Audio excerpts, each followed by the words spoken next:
رسوله صلى الله عليه وسلم أوصي نفسي وإياكم بتقوى الله فقد فاز المتقون فلا تموتن إلا وأنتم مسلمون فقال تعالى مذكرا بذلك يا أيها الذين آمنوا اتقوا الله حق تقاته ولا تموتن إلا وأنتم مسلمون.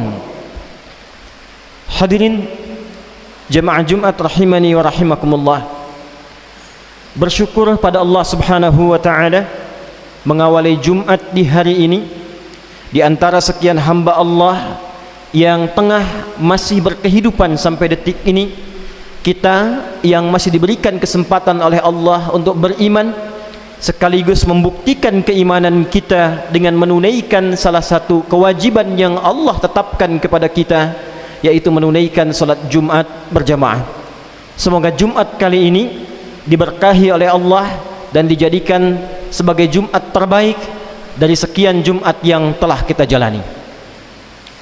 Hadirin, dari hitungan khatib yang sederhana, seorang muslim baligh yang telah mendapati usia 20 tahun setidaknya telah menunaikan Jumat sebanyak 384 kali selama masa balighnya.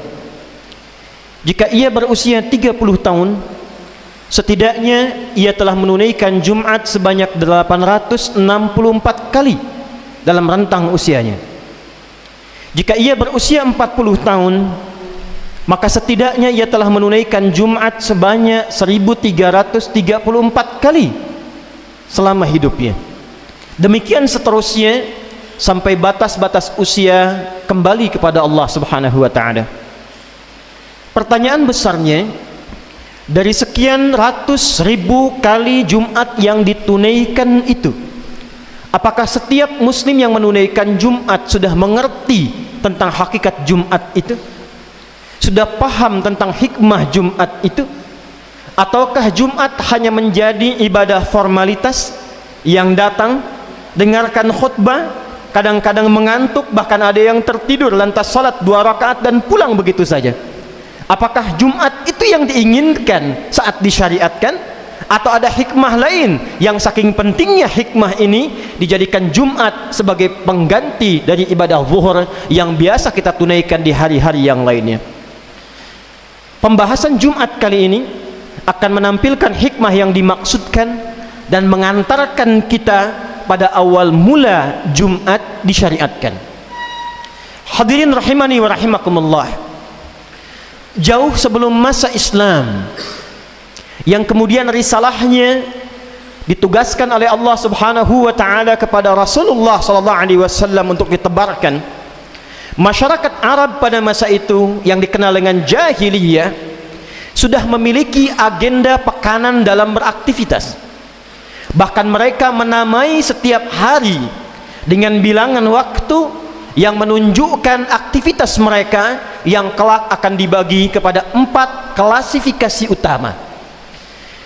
Pertama, ada golongan yang sibuk dengan berdagang, berbisnis, bertijarah. Mereka dikenal dengan golongan tujar. Ada lagi yang sibuk mengumpulkan lirik-lirik untuk syair, golongan para pujangga yang disebut dengan syair dijamakkan dengan syuara. Ada lagi golongan yang sibuk dengan nuansa spiritual namun dalam kesan yang menyimpang, sibuk dengan jimat-jimat, jampe-jampe, dan memberikan kesan spiritual pada golongan pertama, khususnya jika mereka akan memulai aktivitasnya. Itulah yang disebut dengan para dukun atau dikenal dengan kahin atau kuhan jamaknya. Ada juga yang memang jasanya seringkali dipakai, digunakan untuk menyakiti atau melawan musuh dengan mantra-mantra atau jimat-jimat atau bahkan magic-magic tertentu. Itulah golongan sahir, tukang sihir, santet, dikenal dengan sahir. 4 golongan ini mereka terbiasa beraktivitas dalam sepekan. Hari pertama mereka beri nama dengan Yaumul Ahad, hari yang pertama. Yang kedua mereka beri nama dengan Yaumul Itsnin, diserap ke dalam bahasa Indonesia menjadi hari Senin, hari yang kedua. Hari ketiga mereka beri nama dengan Yaumul Thulatha, diserap ke dalam bahasa Indonesia hari Selasa dari kata thalatha, hari yang ketiga. Hari keempat Arba'ah mereka beri nama dengan Al-Arbi'ah, kita serap ke dalam bahasa Indonesia menjadi hari Rabu. Hari kelima mereka beri nama dengan Yaumul Khamis dari kata khamsah, kita serap ke dalam bahasa Indonesia menjadi hari Kamis, hari yang kelima. Ahad, Senin, Selasa, Rabu, Kamis, 4 golongan ini menebar ke beragam tempat untuk melakukan aktivitas yang telah mereka rencanakan. Orang-orang yang biasa berdagang mereka pergi menyebar, bahkan di antara mereka di musim-musim tertentu, panas ataukah dingin, ada yang berkelana merantau sampai dengan ke Yaman atau bahkan sampai dengan ke Syam. Turun surah Al-Quraisy untuk merefleksikan sekaligus mengabadikan kebiasaan mereka itu. Li'ilafi Quraisy ilafihim rihlatasy syita'i was-saif.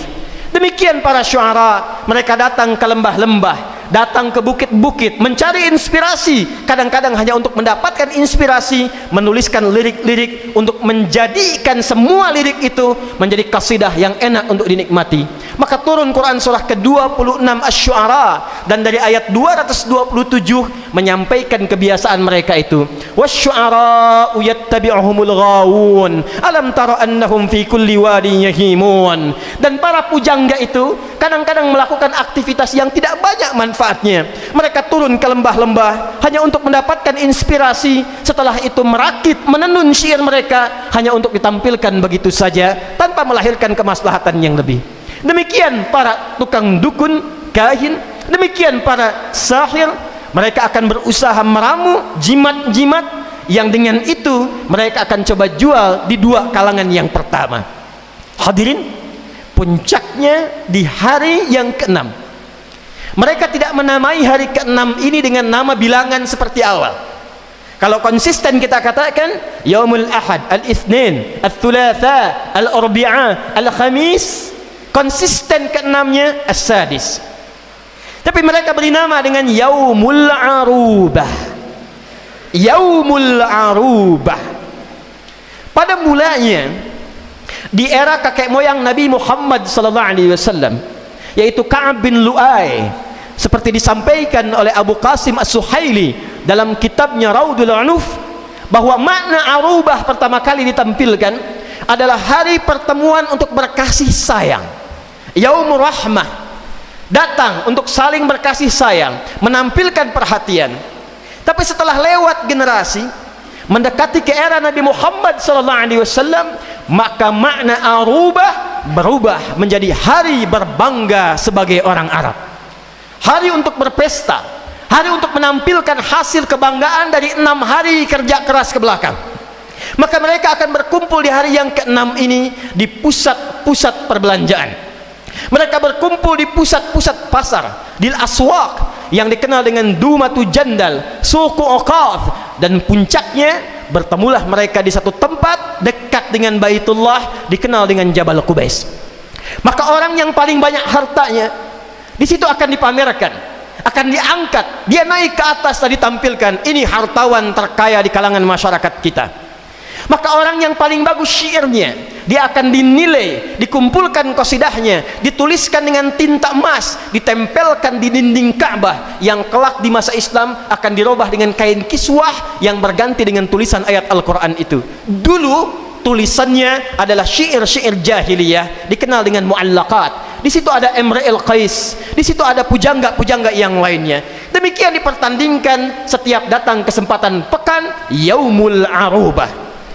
Para dukun, siapa yang paling hebat mantranya, siapa yang paling sesuai dengan kenyataan di lapangannya, maka dia akan diangkat menjadi dukun rujukan, tukang sihir yang paling utama. Itulah kebiasaan masyarakat jahiliyah yang setiap pekannya beraktivitas, mencari dunia, mencari karya, lelah, penat, dan puncaknya hanya untuk ditampilkan pesta, foya, ria. Yang kaya semakin meningkat, yang lemah semakin tertindas, yang hebat semakin terangkat.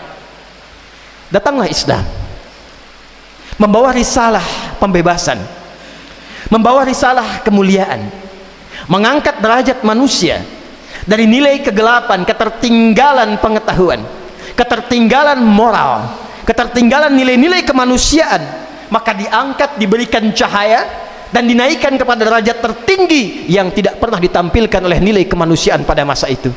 Di antara sekian syariat untuk mengangkat nilai kemanusiaan itu, maka sesaat sebelum hijrah Allah menurunkan kepada Nabi Muhammad sallallahu alaihi wasallam untuk menunjukkan perbedaan antara orang yang sudah beriman dan berislam dengan orang yang belum berislam dan beriman. Turunlah Quran surah ke-62 di ayat yang ke-9 itu dan merubah nama Yaumul Arubah menjadi nama baru sesuai dengan nama surahnya, surah Al-Jumu'ah. A'udzubillahi minasyaitonir rajim.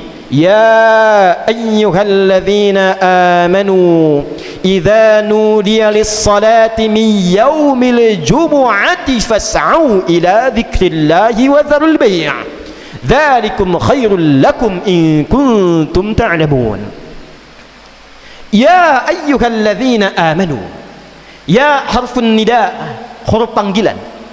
Dalam gramatikal bahasa Arab ada 14 jenis huruf nida. Ada a, ada aya, ada wa, ada ya. Tapi dalam Quran yang disebutkan hanya satu jenis saja, yaitu ya, disebutkan sebanyak 361 kali. Dalam detil penelitian tentang huruf ya ini, ternyata ya satu-satunya huruf nida yang mewakili semua fungsi 13 yang lainnya. Dia bisa digunakan untuk memanggil yang dekat, yang menengah, bahkan yang jauh, bahkan untuk meminta tolong. Jadi ketika Allah panggil dengan kata ya, seakan Allah ingin mengatakan ya ayyuhalladzina amanu, hei semua orang yang telah menyatakan dirinya beriman, baik dia merasa dekat, sedang di posisi menengah, ataupun merasa jauh sekalipun. Ayyuha disebutkan 150 kali dalam Al-Quran. Ayyunya munada bimakna taukid, haknya bimakna tanbih. Taukid untuk menguatkan, tanbih untuk mengingatkan. Kata Allah, saya tegaskan kepada siapapun yang telah mengatakan dirinya beriman. Saya ingatkan kepada siapapun yang telah mengatakan dirinya beriman. Siapa itu ya Allah? Alladzina amanu. Alladzina disebutkan 1080 kali dalam Al-Quran. Isim mausul yang menunjukkan pada bentuk jamak tanpa batas. Dia mencakup laki-laki, dia mencakup yang baligh, yang tua, yang biasa, yang merasa status sosialnya tinggi, menengah ataupun biasa. Kata Allah, sepanjang dia telah menyatakan beriman pada Allah Subhanahu wa ta'ala, maka mesti ada perbedaan imannya antara keadaan dirinya sudah beriman dengan yang belum beriman. Idza nudiya lis-salati min yaumil jumu'ati, jika kalian orang-orang beriman itu sudah diseru tiba panggilan min yaumil jumu'ati, di hari Jumat. Hadirin, turunnya ayat ini sekaligus merubah nama Yaumul Arubah menjadi Yaumul Jum'ah. Pertanyaannya, apa itu Jum'ah? Kenapa namanya mesti Allah rubah dengan Yaumul Jum'ah? Dan meminta setiap insan yang telah beriman, sepanjang dia mengatakan telah beriman, terpanggil dengan panggilan iman itu dan datang untuk mempraktekkan makna Jum'ah. Hadirin, Jumat bukan sekedar nama biasa. Ada yang mengatakan dia berasal dari ijtima'. Bukan sekedar ijtima'. Ijtima' sekedar berkumpul. Tapi Jum'ah setidaknya dia memiliki 3 makna utama. Jum'ah mengandung kata al-jam'u, datang berkumpul. Yang kedua, Jum'ah juga mengandung kata at-ta'aruf, saling mengenal. Al-Jum'ah yang ketiga juga mengandung makna al-ihtimam, saling memberikan perhatian. Jadi yang diharapkan datang ke Jumat itu bukan sekedar Anda datang, duduk mendengarkan khutbah kadang-kadang terkantuk, lantas salat 2 rakaat dan pulang begitu saja. Bukan itu yang diinginkan. Kata Allah, perbedaan insan beriman kalau berkumpul dengan insan yang belum beriman ada penekanan yang berbeda. Insan beriman kalau datang bukan sekedar kumpul. Lihat siapa di sampingnya yang datang itu. Kenali siapa yang duduk di kanan dan kirinya. Perhatikan siapa yang ada di belakangnya. Karena itu tidak pernah ada orang datang Jumat di era Nabi SAW kecuali diketahui siapa yang datang itu, apa keperluannya, apa kebutuhannya. sehingga tidak pernah ada orang datang Jumat kecuali sepulang Jumat selesai kebutuhannya. Hadirin, hadis tentang salat tahiyatul masjid yang diviralkan hanya matannya saja. Qala Rasulullah sallallahu alaihi wasallam, "Idza dakhala ahadukumul masjida fala yajlisa hatta yusalli rak'ataini." Jika ada seorang di antara kalian datang ingin i'tikaf di masjid, maka jangan langsung duduk sebelum dia salat 2 rakaat. Hanya matan yang dilihat. Padahal sababul wurud hadis ini, kata Al-Imam Malik rahimahullah, datang seorang bernama Sulaik dari Ghatafan. Sulaik bukan berasal dari Madinah, dari Ghatafan, dan belum tahu kebiasaan sabda Nabi yang dipraktekkan oleh masyarakat Madinah. Datang jauh-jauh di hari Jumat. Begitu datang, dia kemudian langsung datang dan masuk dan duduk. Maka Nabi ingin perkenalkan, ingin berikan informasi kepada masyarakat Madinah, itu ada saudara kita yang datang. Perhatikan siapa ya, apa kebutuhannya, apa keperluannya. Ini saudara kita yang wajib kita sinergikan dan bantu bersama. Maka Nabi menyampaikan sabda demikian dengan isyarat yang lembut dan halus, dan sahabat memahami. Sepulang Jumat mereka mengetahui, mengerubuni, bahkan menanyakan kepada Sulaik Al-Ghatafani apa kiranya yang mampu untuk diperbantukan. Itulah Jumat. Jadi kalau ini kita praktekkan, nilai Jumat solutif ini, Jumat yang penuh dengan kebersamaan, Jumat yang penuh dengan perhatian, demi Allah saya katakan tidak akan pernah terjadi pada kondisi umat Islam kecuali hadir persatuan, hadir sinergitas, dan hadir apa yang selalu ingin kita dambakan, yaitu kemaslahatan di antara insan yang beriman. Ada seorang yang sakit tidak mampu ke rumah sakit, datang bertemu di Jumat dengan dokter, selesai persoalannya. Ada mahasiswa bertemu dengan dosen, dia mungkin bisa konsultasi persoalan di kampusnya. Ada orang yang tidak punya pekerjaan, datang ke Jumat bertemu dengan pengusaha, selesai masalahnya. Sekarang pertanyaannya, setelah 15 abad dari kehidupan Nabi itu, di mana Jumat yang diinginkan oleh Rasulullah sallallahu alaihi wasallam itu? Kalau cuma datang, duduk, berkumpul, pulang, jangankan insan beriman, orang jahiliyah pun bisa melakukan itu. Di stadion pun datang, duduk, kumpul, teriak, pulang, selesai.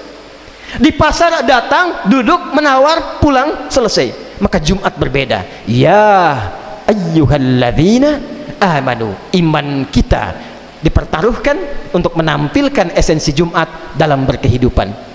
Hadirin rahimani rahimakumullah. Bagian kedua sebagai penutup dari khutbah yang singkat ini, idza nudiya lis-salati min yaumil jumu'ati fas'au ila dzikrillah. Pembedanya, kata Allah, jika ada seruan di hari Jumat itu sebagai pertanda sholat Jumat akan dimulai, bukan sekedar sholatnya, hubungan kita dengan Allah subhanahu wa ta'ala, tapi juga mencakup nilai sosialnya, maka bergegaslah anda semua, kata Allah, untuk berkontemplasi, merenungkan secara singkat, menyadari tentang bekal untuk pulang kembali kepada Allah subhanahu wa ta'ala yang disebut dengan zikrullah. Hadirin, kata zikir di dalam Al-Quran tidak disebutkan kecuali menunjuk kepada segala aktivitas yang mampu mendekatkan seorang hamba dengan Allah subhanahu wa ta'ala. Karena itu seluruh jenis ibadah dalam Al-Quran itu dinamai dengan zikir. Salat disebut dengan zikir. Quran surah ke-20 Taha di ayat yang ke-14, innani anallahu la ilaha illa ana fa'budni wa aqimis salata li dzikri. Kalimat thayyibah pasca salat, subhanallah, alhamdulillah, Allahu akbar, disebut dengan zikir. Quran surah ke-4 An-Nisa di ayat 103, fa idza qadaytumus salata fadhkurullaha qiyaman wa qu'udan wa 'ala junubikum. Anda berdoa dengan penuh kekhusyuan, disebut dengan zikir. Quran surah ke-7 Al-A'raf di ayat 205, wadhkur rabbaka fi nafsika tadarruan wa khifatan wa dunal jahri minal qaul. Anda baca Al-Quran, Quran disebut dengan zikir. Quran surah 15 Al-Hijr di ayat yang ke-9, inna nahnu nazzalna dzikra wa inna lahu lahafizun. Anda menghafal Quran, bahkan disebutkan 4 kali amalannya sebagai zikir utama. Quran surah ke-54. di ayat 17, ayat 22, ayat 32, ayat ke-40. Walaqad yassarnal Qur'ana lidzikri fahal mim muddakir. Hadirin, tidak disebutkan zikir kecuali menunjuk kepada amal ibadah yang mampu mendekatkan diri kita kepada Allah Subhanahu wa taala. Idza nudiya lis-salati min yaumil jumu'ati fas'au ila dzikrillah. Kata Allah, kalau Anda mendengar seruan Jumat itu, cepat renungkan, cepat sadari, datang mengingat zikir apa yang telah kita siapkan sebagai bekal pulang menuju Allah Subhanahu wa taala. Cepat ingat Allah. Jangan-jangan selama sepekan ke belakang aktivitasnya seperti aktivitas jahiliyah dulu. Cuman kerja, berangkat gelap, pulang gelap, kumpulkan harta, akhir pekan weekendnya cuma jalan-jalan, tamasya, beradu harta, pamer di media sosial. Insan beriman tidak begitu. Kalau hanya seperti itu, jahiliyah sudah khatam itu 15 abad yang lalu. Justru Jumat disyariatkan untuk merubah perilaku insan beriman sehingga menjadi contoh untuk setiap manusia yang berkehidupan. Kalau cuma Anda bekerja berangkat gelap, kumpulkan uang, sajikan lewat fantasi dunia yang mengambang itu, rumah yang megah, kendaraan yang banyak, nikmat untuk liburan, bercanda, bertamasya, update status, peningkatan sosial. Jahiliyah telah melakukan itu jauh sebelumnya. Maka insan beriman, kata Allah, tidak salah kita bekerja, tidak salah kita berikhtiar, tapi niatkan semua itu untuk mencari bekal pulang. Jangan-jangan hidup sekarang sudah 30 tahun, 40 tahun, 50 tahun, tapi untuk sekedar baca Quran pun masih belum mampu. Hadirin, di sana ada anak 3 tahun, 4 tahun, 5 tahun, yang bahkan matanya orang katakan buta, yang khatib katakan ditutup oleh Allah supaya tidak melihat maksiat. Dia sudah hafal Quran bahkan dengan nomor, halaman, posisi dan maknanya. Anda yang sudah 40 tahun, 50 tahun, diberikan kesempatan begitu luas untuk membaca Quran pun masih belum punya waktu. Berapa lama lagi waktu yang dibutuhkan untuk siap mencari bekal pulang kepada Allah Subhanahu wa taala? Maka Jumat Adam diciptakan, Jumat Adam mulai ditugaskan ke muka bumi, Jumat Adam diwafatkan, dan Jumat kehidupan dunia berakhir.